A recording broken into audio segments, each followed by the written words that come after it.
تو میں آپ سے آج 3 بیسک پرنسپلز کی بات کروں گا کہ آپ نے اپنی لائف میں کرنا کیا ہے. پہلی چیز، نیت صاف کرنی ہے. اگر آپ اللہ والے بن جائیں اور اپنی نیت آپ صاف کر لیں، اللہ تعالیٰ آپ کو کبھی ضائع نہیں کرے گا. صحیح بخاری کی حدیث ہے، بنی اسرائیل کا واقعہ ہے، اوتھینٹک صحیح بخاری کی حدیث ہے. ایک شخص، اس کو 1000 دینار چاہیے تھے، 1000 دینار چاہیے تھے. وہ ایک شخص کے پاس گیا، اپنے جاننے والے کے پاس، اور کہا کہ مجھے 1000 دینار چاہیے. تو اس نے کہا کہ ٹھیک ہے، میں تجھے دے دوں گا، بس تو ضامن ایک لے آ جو اس کی ضمانت دے، اور گواہ لے آ، میں تمہیں دے دوں گا، مجھے پرابلم نہیں ہے. وہ شخص مسکین تھا، کوئی اس کے جاننے والا نہیں تھا، لیکن اللہ والا تھا وہ. اس نے کہا دیکھ میری بات سن، میرا ضامن بھی اللہ ہے اور میرا گواہ بھی اللہ ہے.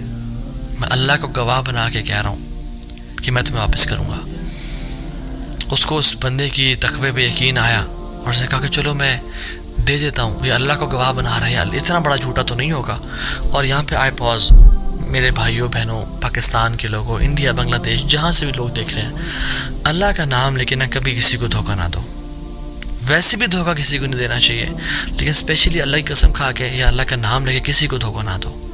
یاد رکھیں، جو اللہ کا نام لے کے سچ بولتا ہے نا، اللہ تعالیٰ اس کی غیبی خزانوں سے مدد کرتا ہے. اور جو اللہ کا نام لے کے دھوکہ دیتا ہے لوگوں کو، اللہ اس کو تباہ و برباد کر دیتا ہے. تو اس شخص نے کیا کیا، اس نے کہا کہ میرا ضامن بھی اللہ ہے، میرا گواہ بھی اللہ ہے. تو اس نے دے دیا، اس نے کہ میں تجھے اللہ کے اس نام پہ، تجھ پہ میں ٹرسٹ کرتا ہوں. یہ شخص پیسے لے کے، اس نے کاروبار کرنا تھا، یہ چلا گیا.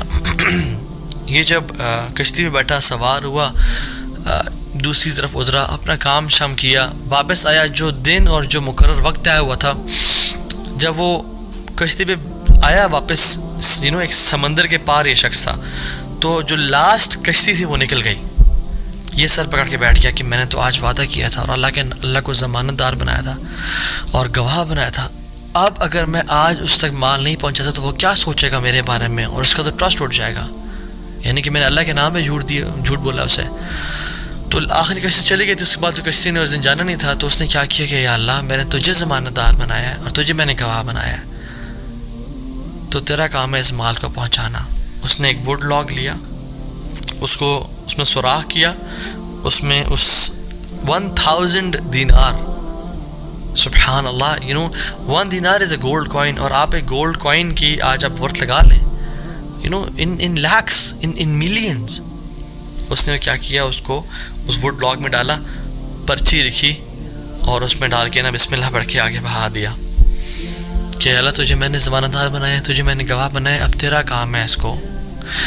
یہ شخص یہاں ویٹ کر رہا تھا اور یہ شخص اپنا مال لینے کا یہاں انتظار کرتا، اور یہ شخص یہاں پہ کھڑا تھا، اس نے مال کو دے دیا. اور سبحان اللہ، اللہ تعالیٰ نے کیسا قادر ہے، کیسا قدیر ہے، اس نے اس ہواؤں کو رخ پھیر دیا.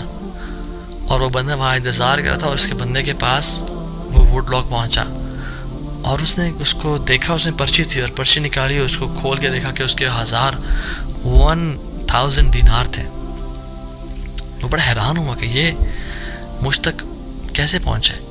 خیر، یہ جو شخص تھا جس نے بیچے تھے، یہ اگلے دن دوبارہ جو سب سے پہلی کشتی ملی اس پہ روانہ ہوا اور اس بندے کے پاس پہنچا اور 1000 دینار لے کے الگ سے کہ پتہ نہیں وہ پہنچے نہیں پہنچے، میں اس کو اس کا حق تو دے دوں. اس نے کہا کہ یہ تمہاری امانت، معذرت تھوڑی تاخیر ہو گئی مجھ سے. کہتے تو کل تم نے مجھے پیسے نہیں بھیجے؟ کہتے میں نے بھیجے. پھر اس نے کہا جس رب پہ تم نے توکل کیا ہے نا، جس رب کو تم نے ضمانت دار بنایا تھا، اس رب نے تیرا مال مجھ تک پہنچا دیا، مجھے اس مال کی ضرورت نہیں ہے. ہم کیوں بات پریشان ہوتے ہیں؟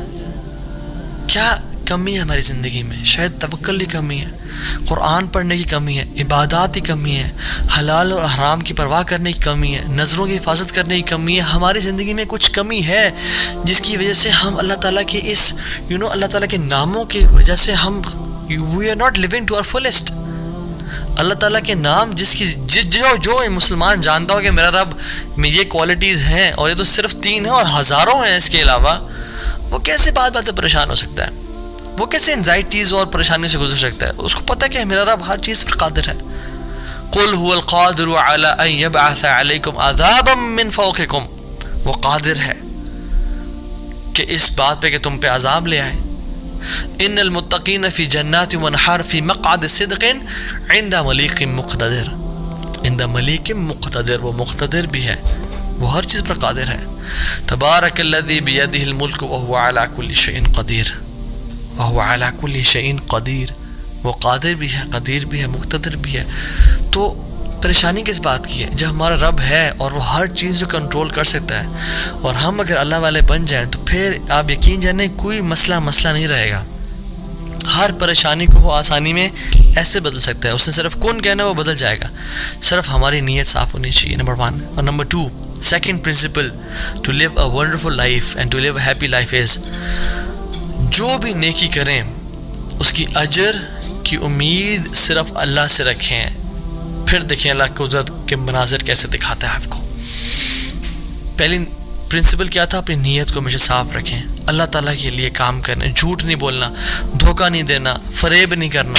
ہم نے اللہ کے لیے اپنے ہر کام کو کرنا ہے، اللہ کی رضا کے لیے کرنا ہے. دوسری چیز، نیکی کے اجر کی امید صرف اللہ سے رکھنی ہے ہم نے. اور پھر دیکھیں اللہ تعالیٰ کیسے آپ کے دروازے کھول دیتا ہے. ایک میں آپ کو سچا واقعہ سناتا ہوں کہ اگر انسان اگر نیکی کرے نا کسی کے ساتھ، یا اللہ تعالیٰ کے سامنے نیکی کرے، تو لوگوں سے امیدیں رکھیں لوگ مجھے واہ واہ کریں، بڑا نیک انسان ہے، بڑا دین کا کام کر رہا ہے، بڑا عبادت گزار ہے، یا بڑا نہ صرف اللہ سے امید رکھیں.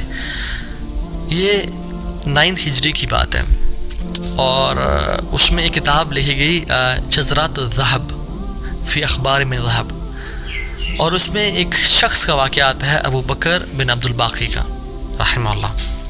نوجوان تھے بالکل. انہوں نے وہ بیت اللہ گئے، اور جب وہاں گئے تو انہوں نے اپنا سارا فریضہ سر انجام دیا. کچھ دن گزرے تو وہ